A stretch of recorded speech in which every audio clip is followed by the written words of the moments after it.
rise. What so proudly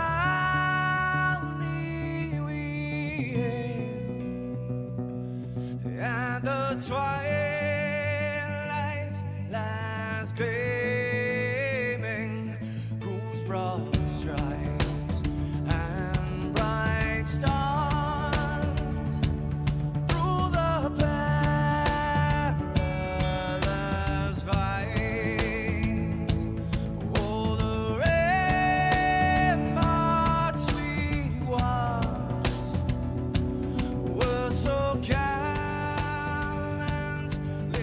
streaming, and the rockets red glare, the bombs bursting in air, gave proof through the night that our flag was still there. Oh, say, does that star-spangled banner yet wave o'er the land under the fray, and the home of the brave?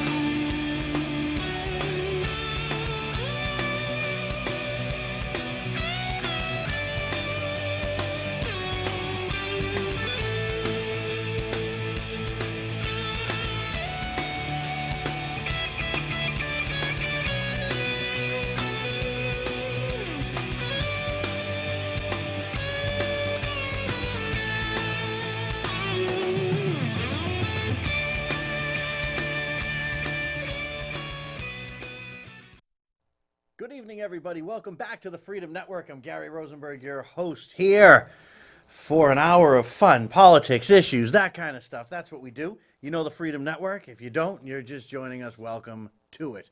Lots going on today. We don't have a lot of time to dilly-dally around right now. We got to get a lot of stuff done, but we do have a couple of guests coming on today. We're going to be talking about cable today. We're going to be talking about farm animal rights today. We're going to be talking about politics today. We've got two guests lined up. Should go off without a hitch. As you can see, we've got multiple telephones, computers. I mean, we've got all kinds of stuff going on, right? I mean, we are ready to communicate with you. If you'd like to do so, you can certainly take advantage of that. Email in, give a buzz if that's your thing. Anyway, you can get us on email. As you can see, timorgarygmail.com. We have a group on Facebook. Just send me an email. I'll send you a link. It's the easiest way to find it. So, let's get into some emails, all right? And if you have a cause, like I say, if you have a cause, you have something going on, we have ballot initiatives actually lined up. We have some tonight. We have others. To be honest with you, there's a lot of them out there. We have a unique right in Massachusetts that is not a right in every single state, just so you know. Not in every state. I think there's 26, maybe 32. I forget the number, but it's somewhere in that middle-ish range of where you actually have the right of referendum, which is amazing that you wouldn't have that right. But to put things on the ballot and stuff like that, and I've been contacting these groups, and we should have representatives from all of them. It's not about whether I agree or disagree. I like to get the information out there. These are things that you can directly vote on. So before we do that, let's talk about some emails that came in. Roger, hi, Gary.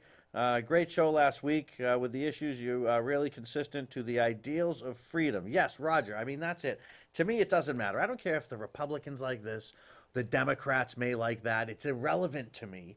How does it stack up to freedom, to the Constitution, to what America's all about? Politically, that's where it's got to go. Sometimes it may go to one side. Sometimes it may go to the other. Doesn't really matter to me. I'm not beholden to either of them. I am more beholden to the Constitution. Paul says, Gary, no Joe Biden, just heard the news. Any thoughts? Yeah, Paul, here's my thought. Ready? My thought is that they decided that they will not be prosecuting Hillary Clinton. There'll be no need for a pardon, hence he doesn't have to jump in the race. That's my thought. It's irrelevant to me. I don't want him to be the president.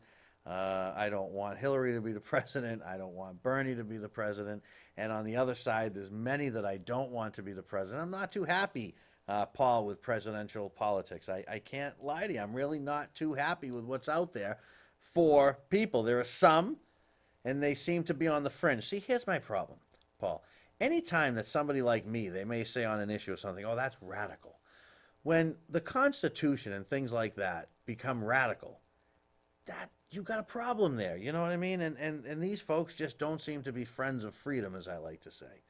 So they don't. It does nothing for me whether he's in or out. But let's just face it. No need for a pardon of Hillary. She won't be indicted. She could be just on.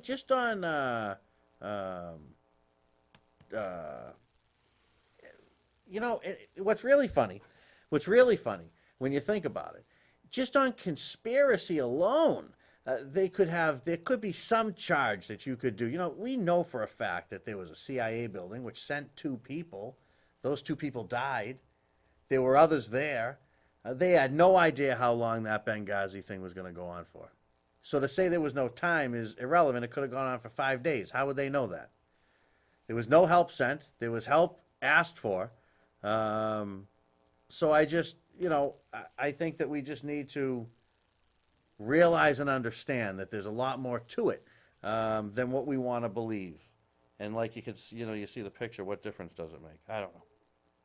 Anyway, let's see. Jen says, Gary, you are pro-gun, pro-choice, pro-military might, pro-small government, pro-low taxes, pro-gay marriage, pro-no amnesty, pro our Constitution. I could go on and on. You should really run for office. Jen, thanks, but no thanks. I don't want to run for office. But yeah, I mean, that's what I'm saying, Jen. I don't really care what... I look at the issue and say, what does this mean to freedom? And how does it interact with the Constitution of the United States of America? And then I make a decision based not on emotion, not on anything, except for what criteria, what camp is it in? Is it good or is it bad? To me, that's just makes perfect sense. To me. Now to other people, maybe it doesn't. But what are you going to do?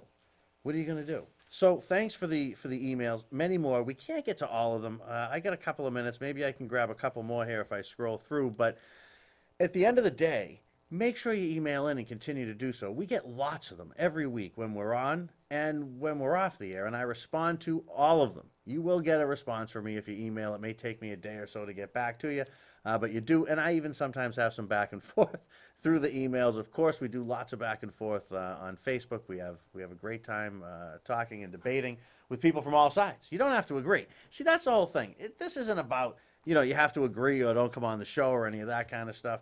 You can have whatever opinion you want. You'll be challenged when it goes against the grain of the criteria that I just laid out for you before. Plain and simple. Johnny Solbo, Facebook Johnny Solbo. You know who you are. I know you're out there watching. Sent me or shared something on the Facebook group to the Freedom Network group. Yeah, this is getting complicated. I mean, there's groups, there's pages, there's messages, there's all kinds of stuff going on Facebook, and then they say, well, now you got to tweet, and then you got to, I don't know, Instagram, and then you've got to, there's all this stuff. I just don't have time for it. I spend so much time on Facebook as it is. I spend too much time on Facebook. I just can't go anymore. But anyway, he sent this in. It was really neat. I jotted some notes down from it, and it's an interesting concept. So as we wait for our first guest, and our first guest will be, should be, if all goes to plan. I mean, this is live entertainment. But Matt Dominguez from Citizens for Farm Animal Protection. He should be first up, and he should be on pretty soon. I think he'll be calling within the next few minutes. But before we get into that, I wanted to read this to you. It's interesting. Okay, there's about 5 points here that I'm going to share with you. Just five points. All right. Before I share you, I want to get to the emails coming in. Jeb is so stupid. Trump trapped him into defending his brother's record, which is a total distraction. Well, of course it is. I mean, if I hear that something is Bush's fault one more time, I mean, what are you going for, right? I mean, what's your, if that's the argument? So, all right, Bush was the worst. It was awful. It was a terrible situation. Okay. So he raised his hand. Obama said, I can fix this. Well, he can't fix it. So he's a failure. So Trump says, hey, I can fix it. Well, maybe he can, or maybe he'll be a failure. But somebody's got to fix it. Somebody's got to stand up. All right, hang on. Let me get this to you, and then we'll get to our guest. Let me get this to you first. Hang on. We're gonna get Matt right on here in just a second. Hang on, Matt. So, can't legislate the poor into prosperity by legislating the wealthy out of prosperity. What one person receives without working for, another person must work for without receiving. The government cannot give to anybody anything that the government did not take from somebody else. You cannot multiply wealth by dividing it. I'm going to read that one again. You cannot multiply wealth by dividing it. When half of the people get the idea that they do not have to work because the other half is going to take care of them, and the other half get the idea that it does them no good to work because someone else is going to get what they worked for, that is the beginning of the end of a nation. Johnny Solvo, right there out of Facebook. See, now we got Facebook coming in from the Facebook world right here onto the television world. So am I correct that I got Matt ready to go? Matt's ready to go? Let me grab Matt here. Hang on, if I just don't want to hang up on old Matt. Is this Matt Domingos? And if so, welcome to the Freedom Network, sir. It is, Gary. It's nice to be on. Thank you so much. Absolutely. You know, interesting. I don't know a lot about the cause, but I'd like to learn a little bit about it and maybe share some information with people. If we could, the name of the group is Citizens for Farm Animal Protection, correct? That's correct. It's a coalition of animal welfare groups and food safety groups and animal advocates across Massachusetts that are working to put a measure on the 2016 ballot that would simply give animals enough space to stand up, turn around, and extend their limbs. I mean, so you know, this is what's amazing to me. What kind of? I mean, they can't do that now. Is that the problem? Unfortunately, in industrial agriculture, you have systems, housing systems, that confine animals in spaces where they can't even turn around. They can't engage in any natural behaviors. They can't act like animals, where they are crammed in, say, mother pigs that are crammed in gestation crates that are 2 feet by 7 feet, or egg-laying hens that are confined in what are called battery cages where they can't even spread their wings, or veal calves in the veal industry that are put in wooden crates called veal crates where they can't turn around at all. And so this measure, modest as it is, but incredibly important, it would give basic protections to these animals to ensure that they can at least stand up, turn around, and extend their limbs. All right, so let me ask you this question, right? Because I mean, I've had a lot of conversations. We've had animal rights groups on. We've had people from PETA on. We've had all kinds of stuff throughout the time of the old Freedom Network here. And sometimes we agree, and sometimes we agree to disagree. But where does this stand in that? I mean, are you guys okay with eating meat and all that kind of stuff? Is there a different end game here, or is this the agenda? The end game with this is to pass a measure to give basic protections to farm animals here in Massachusetts and ensure that the food that's coming from factory farms have to comply with these basic, really modest standards for these animals. Whether you're a vegetarian or a vegan or even a staunch carnivore, we can all agree that animals, if they're going to be raised for food, that they at least deserve to stand up and turn around. And that's all this measure will do. Yeah, I mean, I'm going to be honest with you. It makes sense to me. Well, as someone who was raised on a cattle ranch in California, I was raised luckily enough to know farm animals, pigs and cows and chickens, as individuals, and they're just like our dogs and cats. They have likes and dislikes, and they want to live a life free of suffering. But unfortunately, the vast majority of eggs and the vast majority of pork and veal that come into the state of Massachusetts are produced in systems that are just simply out of step with mainstream Massachusetts values. And that being that these animals are treated incredibly poorly, and it's about time that Massachusetts, which is a state that has a rich history of protecting animals, have this basic law on the books. So, Matt, let me ask you a question. So, this ballot, what we're doing is, and we'll talk about the process of the initiative and the help that I'm sure you need and all that kind of stuff and contact information. We'll get all that out there. Of course. But what about things that are imported in? What can you tell me about? I mean, is this something that's going to affect farms in Massachusetts? What about farms in other states when they import in? I know you just touched on that. Can you elaborate? So what this measure would do is to require that animals raised for food for Massachusetts, whether out of state or in state, that they be given enough space to stand up, turn around, extend their limbs, and lie down. That's really all it does. But as you mentioned, it not only ensures that those protections are given to the animals that are actually in the state of Massachusetts, but also those raised outside of the state and the food is coming in. And the reason, not only is it for the benefit of the animals and to protect them from cruelty, but it's also a food safety issue. It's a major food safety issue. When you have things like salmonella and E. coli that are running rampant through factory farms across this country, it's important that we protect our food that's coming into Massachusetts. Yeah. Oh, I mean, yeah, you bet. And to be honest with you, the things that they're feeding them and the whole food system, I think, needs a little revamp. With too in it for the money and not much for what's healthy. So what happens is, and I've been involved in a couple of these ballot initiatives. How many signatures now is it? It's been a long time since I've done one. That's a great question. And so for folks that aren't familiar with the ballot measure process, which Massachusetts, for folks that live in the state, you're lucky. Only 24 states in the United States actually has this process, which is really the most direct form of democracy where citizens get to gather signatures from voters in the state and put a question before themselves to vote on. And it's such a pure form of democracy that's so wonderful. And in this time around, because of the elections of last year and a calculation by the Secretary of the Commonwealth, it's about 65,000 signatures that we have to gather. But in the case of our campaign, we're going to be gathering 95,000. That's our target, and we're well on our way. Where are you so far? So we just broke the halfway point, and it's because really of the volunteers and the advocates here in the state. It's amazing. No matter where you go, if you go to a Whole Foods or you go to a farmer's market or you go to any event across Massachusetts, you run into 2 or 3 signature gatherers. We have so many wonderful volunteers that are volunteering for this campaign and standing up for animals here in Massachusetts. Yeah, I mean, you know, it is amazing. Now, now I'm probably a good example. I am a meat eater. Probably on my plate some kind of meat almost every night during the week. So I still don't want to see the animals that I'm eating. I mean, they're giving their lives so that you can eat. The least I think you could do is probably let them turn around and stretch out now and then.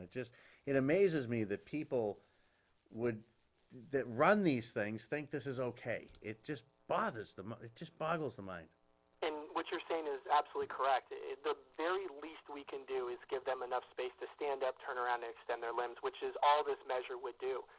But these animals, unfortunately, the vast majority of farm animals that are raised for food in the United States that end up on the plates of every person who consumes animal products here in Massachusetts come from factory farms. And the factory farm industry, the pork industry, and the egg industry, and the dairy industry, and all of these industries, they spend a significant amount of money, millions of dollars, if not billions, every single year to make every one of you, the consumers, one of us, to believe that these animals are raised on green grass and have sunlight on their back and they get to feel the earth under their hooves or their feet. And that's simply not the case. In fact, if you go to the Humane Society of the United States website and you just type in factory farms, you'll see the videos that have been done by investigations by many different animal welfare groups. And what we find in these factory farms are conditions that are hellish. It is conditions that are simply out of line with the morals and the values of people like you and people like me that believe these animals are sentient creatures. They deserve a life free of suffering. And the very least that we can do is give them this modest protection that ensures that they're not going to be confined and immobilized for their entire life. Yeah, I mean, I like I said, I've talked about this many different ways with many different guests, and sometimes it turns into we shouldn't be eating animals, and other times it to me takes a little more common sense turn as this one does.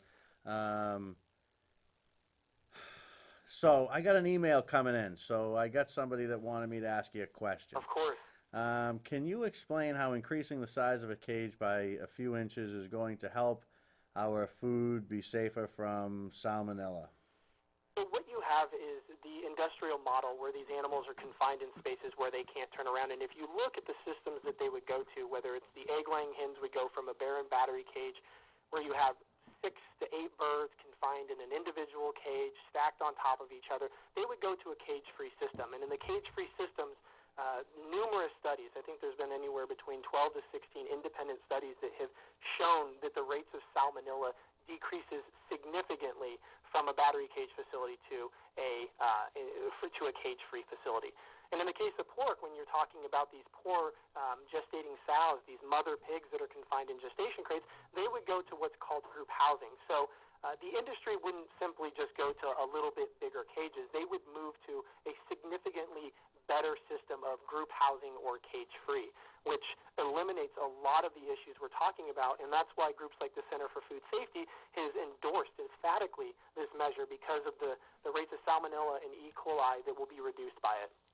All right, so let me ask you a question, Matt. Now, we're going to say that you have to do this, and we're going to have, group housing, which, I mean, it made me smile a little bit when you said it, I'm not going to lie.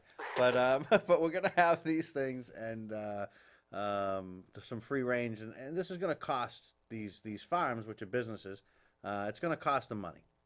So what's going to happen, and what impact do we anticipate if this was to pass that this would have on them? Because I get that the people that are running them may not be of what I would consider the most ethical. I have seen the videos, so I know what you're talking about, and they're disgusting. To be honest with you, though, the people that are working there. I mean, is this gonna cause layoffs? Is the government stepping up? Are they kicking anything in? What's that look like? Well, I think it's important on two fronts. First, when you talk about the farmers here in Massachusetts, there's over 100 family farmers that have emphatically endorsed this measure, and it's because they know about responsible farming practices here in the state of Massachusetts. And also, when you talk about the farm workers and the laborers that are on these farms, the United Farm Workers have endorsed this ballot measure as well, because they know that for their laborers, the folks that are working in these farms, for them to be around animals that are in a large amount of suffering and are caged like this, it's not only bad for the animals, and not only is it bad for food safety, but it's also bad for the workers to be around. But the cost, it's very interesting. And if you look at what is out there in regards to the industry's own studies, and so the egg industry did a study that found that the cost from going from battery cage facility to a cage-free facility would be less than a penny per egg. I mean, so it's about 10 cents for a dozen of eggs that the actual cost to the facility. And when you look at the gestation crate, the industry has done studies that have found that it's actually a decrease of about 12 to 16% to move to a group housing system instead of using gestation crates. So, in fact, the economics are in the favor of this measure. And if you look at food costs, they're simply not going to increase as the industry would lead you to believe. So that was my next question. Excuse me, Matt. Who's against this? That's another wonderful question, and I would just say it's anybody who doesn't believe that animals should be able to stand up and turn around and extend their limbs. The vast majority of people, whether it's the polls that you look at that show that overwhelmingly people in Massachusetts, the voters of Massachusetts, support this measure. But for myself, that I've been gathering signatures for the last couple months, and all the stories you hear, whether you're out in front of Whole Foods or you're at a Walmart or you're at some event in any part of the state, when you talk to people about this, I've had no one listen to the pitch about what this measure will do and have them refuse to sign. The only people who haven't signed the initiative are people just a little bit too busy, or they're heading somewhere quickly. But when you talk to people about what this does, giving animals enough space to stand up, turn around, and extend their limbs, everyone can agree that this is something that should become law.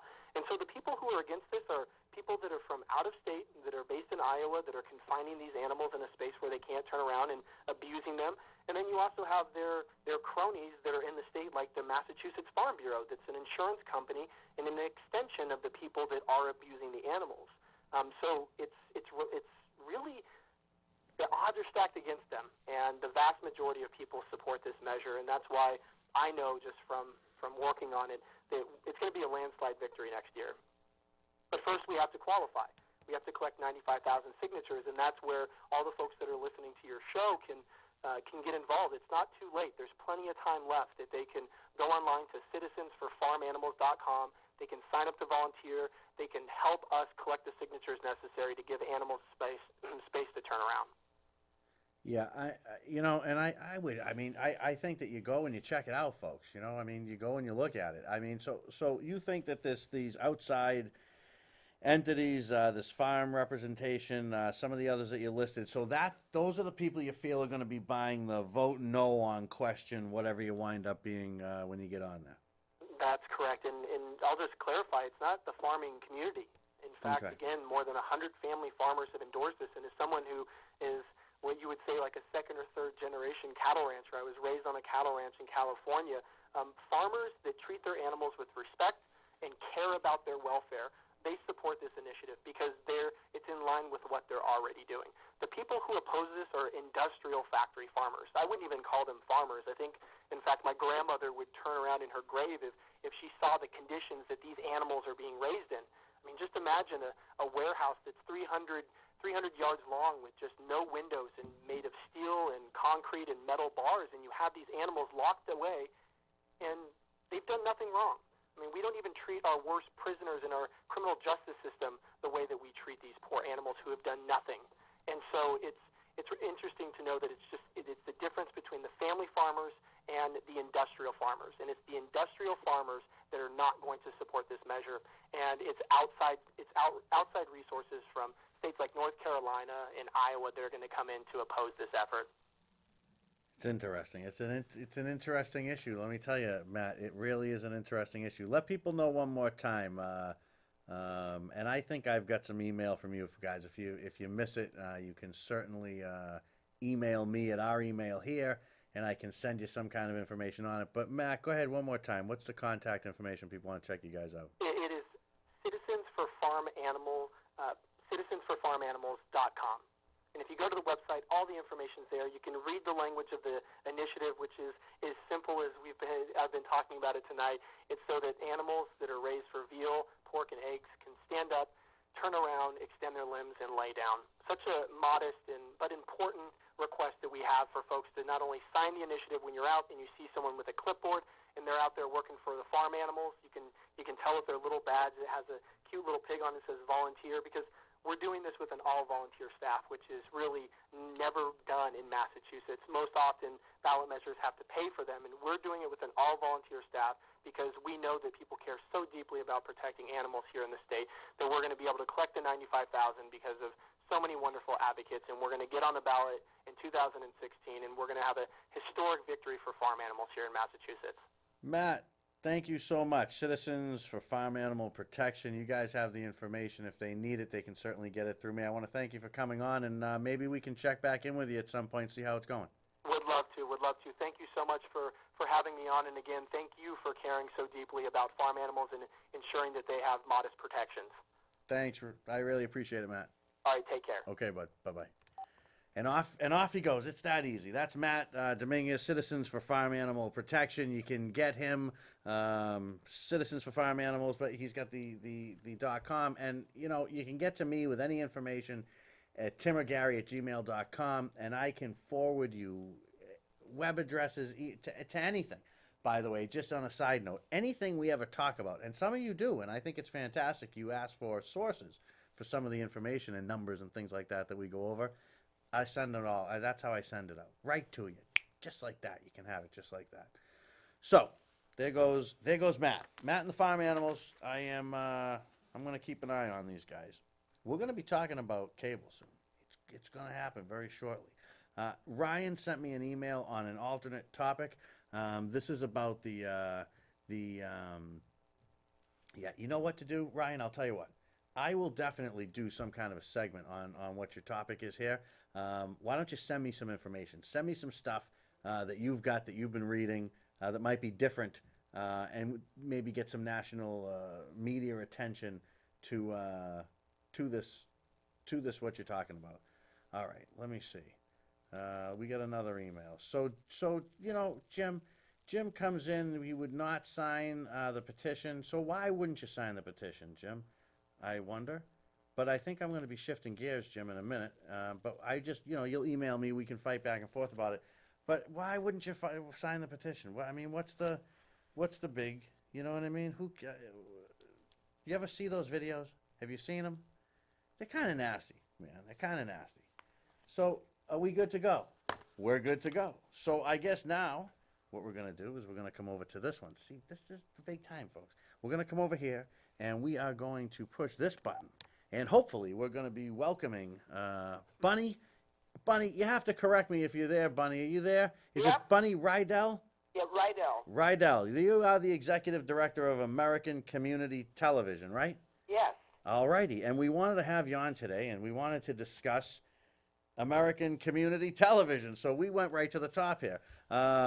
Tell us a little bit what your organization is. What is it all about? How did it start, and what's going on? Well, we educate and advocate on behalf of public, educational, and government access television. You know, the local channels like the one you're on, Mm-hmm. those that bring you the city and county council meetings, the school board meetings, really put a shine a light on local government. And then also public access is a free speech forum. Anybody in the community can be a public access producer and have a show with any topic really whatsoever.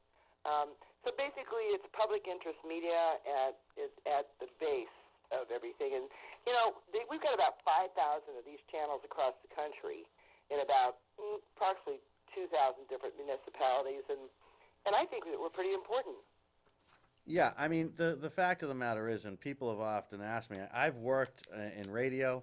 I've had some of these Freedom Network shows in radio and whatnot. And one thing that I do notice is that, and I have friends that maybe were a little more successful in some of those endeavors than I was, that there is too much content control and pressure and that kind of stuff. And I just like to say it like it is, and I want to say what I want. That's why I like being right here on community television. We've been in a couple of different studios. This place is fantastic.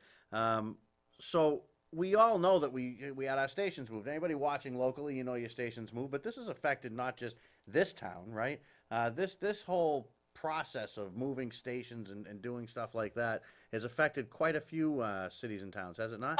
You know, one of the problems we've got is, and I've dealt with the cable industry since, 1998.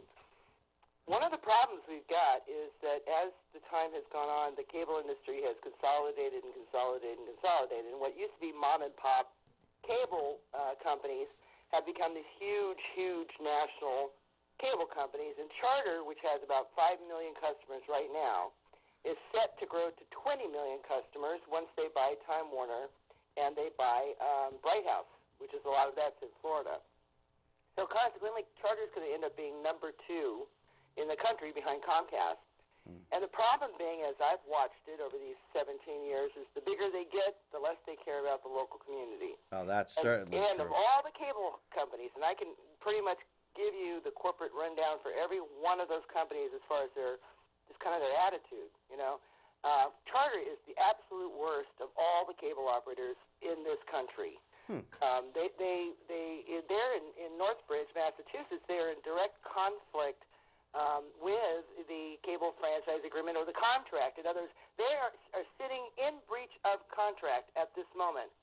That if Northbridge had the resources, and probably Northbridge does not. No, Northbridge is pretty broke. I'm not going to lie. It's small too, and that's where they really run over local communities, is in these smaller ones. But if you guys went to court and just asked the judge for a summary judgment, which means, you know, tell us right now whether or not they're in breach of contract, they're in clear breach of contract in Northbridge. But what are you going to do about it? And that's what they know. And so they went into Western Massachusetts, not just Northbridge, but a lot of communities, and they slammed our channels from their positions, usually at the lower end at 11, 12, 13. They slammed us up to 191, 192, 194, and so forth. Now, actually, you guys are better off than the folks in Wisconsin, because in Wisconsin, they've gone and slammed our channels into the 900s. Wow. Right, requiring an additional box, not just your regular cable box to get there, but an additional digital box to get there, which charges the local, you know, community $10 or so a month more. So if I want to get to my, you know, let's say I want to get to my mass for shut-ins, right? Yep. I'm an elderly woman living on a limited income, and maybe all I can afford is $32, $33 a month for cable. Well, now I've got to spend another $10 a month just to be able to go see my church service. So all across the country, Charter has done really just incredible things, in my opinion, to local communities, and they do it because they're able to get away with it.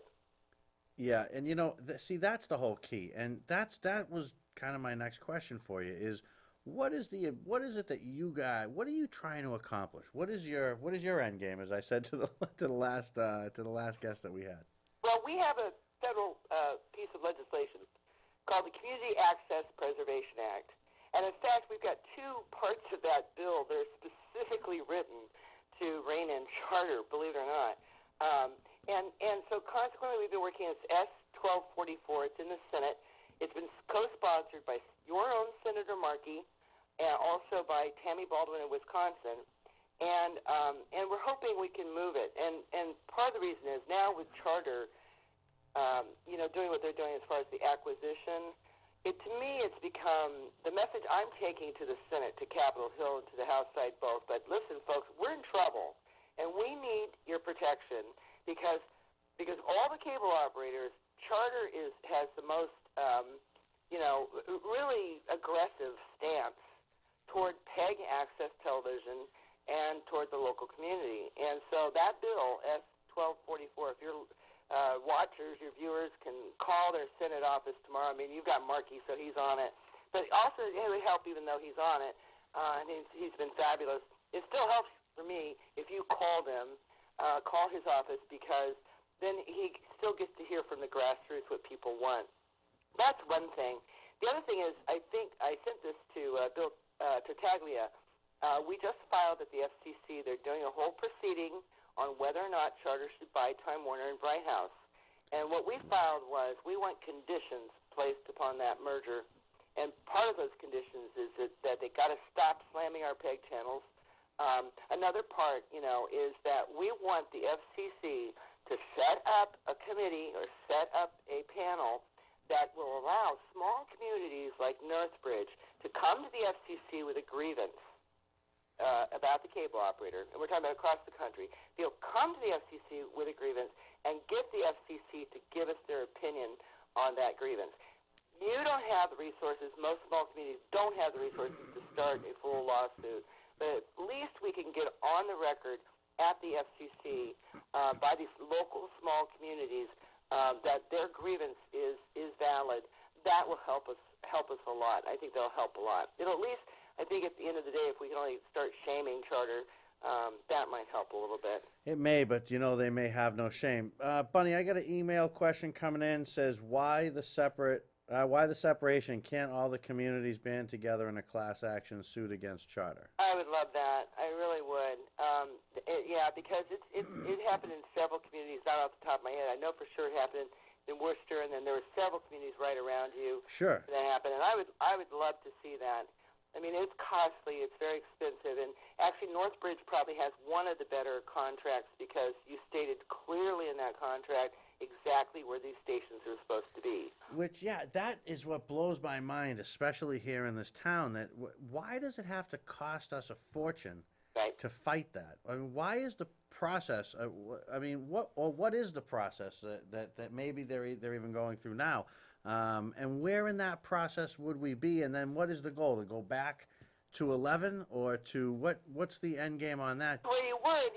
Here was the deal, too. You got a beautiful piece of testimony on record, video record, of the charter fellow, I think his name was Cohen, explaining to the selectmen there, or the town council in the town, that, he shouldn't have done it, but he did it, and that's the end of the story. And the other thing he said to them was, nobody watches those lower channels, right? That's what he said. And sure enough, what did Charter put in place on 11, 12, and 13? They put in Telemundo, a home shopping channel, an NFL network. Well, if nobody watches them, then why did you put in a couple of your golden gooses into that spot? Absolutely. No, I mean, Bunny, that proves the point that it is a good spot. Plus, Absolutely. When you're scrolling through, Right. and you're going through cable, that you hit a spot where there's, foreign language stuff. You hit a spot where it's all pay-per-view stuff, and you blast through these. And it seems like what they're doing, to be honest with you, from my perspective, somebody that likes to utilize public access, is that they're trying to marginalize it to a point so that they make sure it doesn't really matter, that it doesn't gain that, like this emailer had said, people banding together. Maybe someday maybe there's sharing between the stations. Maybe a show like this gets a little too big and ruffles a little too many feathers. stuff like that, which they can't stop anyway with the internet. But it's just this whole thing has been amazing to me. We even included it in our show's open. So every time we do the open to the program, we talk about it. I don't understand why they had to move it. What was the under or overarching reason that they used? decided to do it, and here's the whole point. They said, well, we're going digital, blah, blah, blah. Well, let me explain something. Time Warner in Kansas City and also in Charlotte, North Carolina, various places, went all digital, okay? However, though, the access channel, the government access channel in Kansas City, Missouri, is on Channel 2. Now, never mind that their real physical space is like 96.5, but when the viewer sits down, they see their council meetings on Channel 2. Yeah. Same thing with Charlotte, North Carolina. Their real position is 98 point something, but when the viewer sits down, they still see the public access channel on 21. That's exactly what Charter could have done, and that's what we argued in our FCC filing. They could have mapped those channels so that the viewer had a seamless experience, but they don't do that. It's death by 1,000 cuts, and in the, like I said, 17 years I've been fighting the cable industry. This is what they do. They marginalize PEG. They marginalize our community channels. I mean, I talked to tons of folks from foreign governments who used to come, the State Department would bring them. And, we're the only country on this planet that has these things called these public ed and government access television stations. And it's, to me, it's a miracle. I call it the happy accident. But the thing about it, that's valuable space. That's democratic space. That's public interest space. And it's ours. It belongs to the local community. It doesn't belong to the multi-big corporations. It doesn't belong to some, giant in New York or L.A. or D.C. It belongs to the local community. That channel that you're on right now is Northbridge's channel.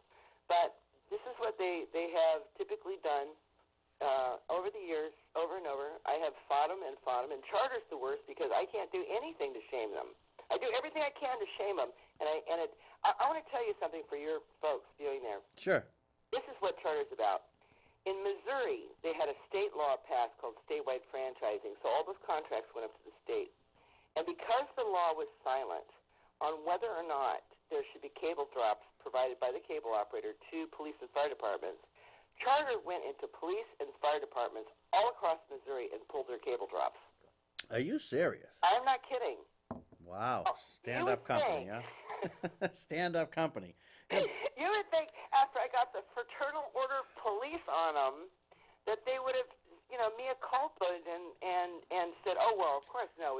No, they went in. There was one point in a town called O'Fallon, Missouri, where they walked into City Hall and the city manager had the police chief escort them out.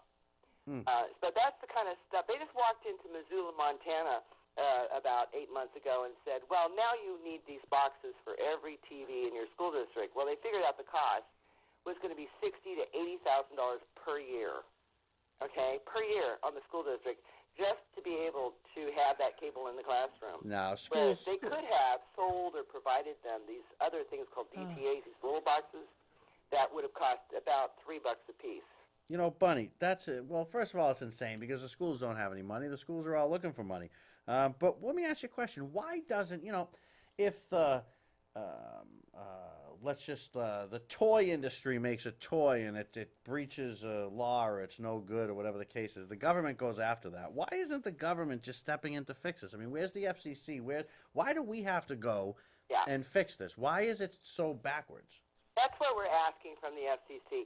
The FCC collects about $80 million per year to regulate cable. And I can sign out an affidavit to you right now that the FCC has not done anything to regulate cable for at least the last 5 to 7 years. But they're Bunny, still collecting how much from is all that? the subscribers, $80 million a year. $80 so million what we're a year? saying is that money you're already getting in, take that to set up a panel. So here are the grievances of these small communities. You're not Boston, and you're not Chicago, and you're not L.A., and you can't just walk into a courtroom because those telecommunications lawyers who know this stuff, they're pretty expensive. You can't just walk into a courtroom and say, boom, and I've slapped you with a lawsuit. You can't do it. We want another mechanism that says, we're listening to you, we've decided this, and I think that if we can get to the point where we've got enough decisions against Charter that they will have to back down. So it's not just you by yourself, but it's the FCC also saying to Charter, knock it off. I mean, I'm still back at $80 million, Bunny. What do they? And how many? I mean, they collect this yearly, and if Your they cable collect, bill. how? It's 8 to 9 cents per month. It says FCC regulatory cable regulatory And fee. what are they supposed to do with this money? They're supposed to regulate cable. And how? What? Like, can you give? Well, you just said I guess there's none, but what? Can you give me any example of what regulating cable would like? What does that mean? Yeah, I mean, they were supposed to, at one point in time, try to keep the prices down. They were supposed to, like, especially, I don't know if you noticed this, but, you know, your cable bill goes up, right, every year, right? So one year I get my cable bill, and I'm looking, and, oh, the video has not gone up, and the internet has not gone up. But then by the time I got through looking at all the equipment fees, that's where they got their 6% rate increase, was in the equipment. Yes, this has become the new thing. It's like Right, with the and cell that's where- phones. and Yeah. that's the stuff that the FCC was supposed to regulate, and they don't regulate, and they really, you know, and part of the problem, Gary, is you got me, and you got a couple other people. We're going to the Hill, we go to the FCC. The cable industry has 600 lobbyists on Capitol Hill alone, just on Capitol Hill. They're at the FCC 24/7, all right? So you can see how that works. You know, 600 lobbyists. I mean, think about that, folks. And we talk about government and the problems in government and the way it doesn't work for the people. Here's a prime example. I mean, and they're collecting, you know, it's funny because they're collecting money. Right. The government, right, is collecting money. Yep. So I would see, this is why no one wants an audit of anything. Yeah. Right? Because where is $80 million a year for how many years that they've been collecting it? Where is that money? Right. And why would they not? I mean, here it was ridiculous. I mean, you've got a situation where they find out they're moving, they have very little time to do so. The resources, as you well know, at these stations are not endless. You make up business cards, you make up, you know, websites, all that kind of stuff, Right. and nothing. Nothing. Well, as I understand it, and tell me if I'm wrong, Bill said he got in there that morning and either somebody called or he couldn't find his channel. They didn't even have the courtesy to call the access operator or the town to say, guess what, we moved your channel. That's not the first time that's happened. We had that situation out in Colorado a few years ago. You know, where the guy gets in, he gets a call from a woman who says, where's that channel at? And they had to go searching for it. Because they didn't have the courtesy to call them up and say, we're moving your channel now. You know? Unbelievable. Well, and Gary, you know, what this is, too, is that PEG access in the world of television, as important as I believe that it is, and I do believe it is. I mean, I live in a community between Baltimore and D.C. that does not have a daily paper or barely has a weekly paper. We don't have a radio station. And the only time we get covered by either the Baltimore news or the D.C. news is when there's a shooting at the mall. That's it, you know? So the only information we get about what's going on in our county is what's happening on the government access channel. Because basically our county government could just run roughshod all over us if we didn't have that programming out and people weren't watching that programming. And the same thing with, you know, the church services and so forth, is that it's really awesome. To me, PEG television, and I've never operated television. I'm a regulatory policy wonk. Mm-hmm. But to me, it's the most incredible piece of real estate that we have. But we're treated like the redheaded stepsister. Do you know what I mean? Like, just set her behind the door and ignore her. She'll stop whining and go away. Bunny, how did this all happen? How did you get here? Years ago, I applied for a job with another organization that also does PEG stuff, and they put in the ad First Amendment issues. Well, that was my background, was working on First Amendment issue stuff, you know, free speech, freedom of religion, et cetera. And so I said, well, gee, that's me, I'll answer that, and that's how I got started. And when I first started, I didn't really understand it. One of the things that was interesting was I realized as I went along that I had been on public access television in stations, but I didn't know the difference between them and the regular TV stations. Does that make sense? Sure. I'd been interviewed by public access people, but I didn't realize that what was going on. Yeah. But as I went along, and of course it was a huge technical lift for me because I had to learn all the technical stuff. Sure. As I went along, I began realizing just how incredibly precious this real estate is for the communities and for democracy. I had a fellow from Thailand in my office one time that he was a business editor for 2 business papers, and he looked like he just got dressed out of Goodwill, and he looked very skinny and pathetic. and there was a translator there too. And I was telling him about PEG, right, explaining it to him. At the end of it, he looks at me and he says, if we had these channels, the government would take them away from us. Of course. And I almost cried. I almost cried because I sat there and I had never really had someone say that directly to me in that way. And I realized, my God, this is huge. What we got here is so big. And it's so important. And even if you don't watch the channels much, I mean, there are some people that have their favorite show that they'll go to, you know. Sure. But even if you don't watch it that much, having it and having it available to you. And you know, I spoke with John Boehner, you know, is getting ready to leave, and he had a wonderful staff person. And she said, oh, no, I watch the Educational Access Channel because by the time I go home after 12 to 14-hour days, I can't go to a school board meeting. Right. As I'm cooking dinner, I'm watching it on TV. So I see the school board meeting. Absolutely. Bunny, we've had a lot of that discussion even here in town and getting that stuff up there and getting it up there more timely. Yep. We've talked about it. You know, it's funny. I always say that freedom of speech guarantees you the right to do just that, right? It does not guarantee you, though, a platform. And you bring up a good point because it kind of does guarantee a platform when you do it in this environment that we're doing it in now, because you're right. If you're a citizen of the town, you can go in and you can produce a show. Right. And you can put it on television, and you do have the right to do that. No one can tell you can't, nor can they control the content. Right. If we give that up, you know, we look at it now, you don't know what the future is going to bring. This may be the last bastion of freedom. Look at how the media is going now anyway, buddy. You can't get real news everybody anyway. points to the internet, but trust me, every day I read another article, and it won't be. And you know, we keep talking about open internet. That's not what's going to happen. No, they're regulating the you know what out of the internet. Forget What it. they're going to control is data usage. Yeah, the okay? internet is basically exists, in my opinion, so the government can learn about you. I mean, that's Right. it's just an But they experiment in won't, control. we put a big victory. Okay, we're going to have open internet, blah blah blah. But it won't be content control. How they'll do it, and this is the corporations doing this. How they'll do it is they'll do it through data usage. Do you know what I mean? Every Sure. time you stream something, like for me, I love to listen to online radio, like Sirius Online. Sure. And all of that uses data. So that's how they'll control what gets to you or doesn't get to you, because you're going to get blocked, and if you want more, you're going to have to pay more for it.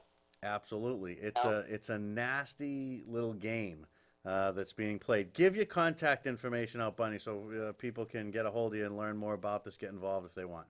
That'd be great, Gary. It is A Community TV, just like that, acommunitytv.org, American Community Television. We've got everything online about the legislation we're working on. We've got some videos about it. But we really need people to pick up the phone and call. And even though, you know, Senator Markey's on the bill, and God bless him, I love him so, at the same time, he still needs to hear from you. Because we always need to have them shored up, you know. Do you know what I mean? Because the cable operators, trust me, the cable operators like Charter and Comcast are in his office all the time. Oh, I'm sure. I'm Yeah. absolutely positively sure. And it's So any kind of boost, any kind of, you know, backup I can get, I really appreciate. all right. So it's Bunny Rydell, acommunitytv.org if you want to learn more about it. If you need information or a link because you didn't just get it, just send it to my email and we'll make sure we send it right on over to you. Bunny, thank you so much for being on. I really Gary, appreciate your time. thank you so much for the time. Keep us updated, all right? Please come back. I will. All right. Bye. Thank you. Bye-bye. And off she goes. 2 for 2 right in, huh? You know, Bunny, she's got a lot of energy and she's got a lot of information. And I'm going to tell you something, folks. Charter, I'll be honest with you, the reception, that kind of stuff is better than it used to be when we first got to town several years back. But what they did was it's just craziness. I mean, you know, this is the kind of stuff that should come first. It should be easy to find, easy access because it's free, and it should be free for you to be able to get. You shouldn't have to get boxes and stuff because you pay for it in your cable bill. All right, so you're paying for this to be here. We all collectively pay for this. Access should be easy, and it should be very easy because, once again, you're paying for it. Folks, it's been a crazy show. No real time to get into the other subjects I wanted to, but I did want to thank you for tuning in. Get your show ideas, get your petition questions, get it all together, send it all in. This is the Freedom Network. We'll be back next week Martha's Vineyard is for me this weekend, but I'll let you know how it was when I come back next week.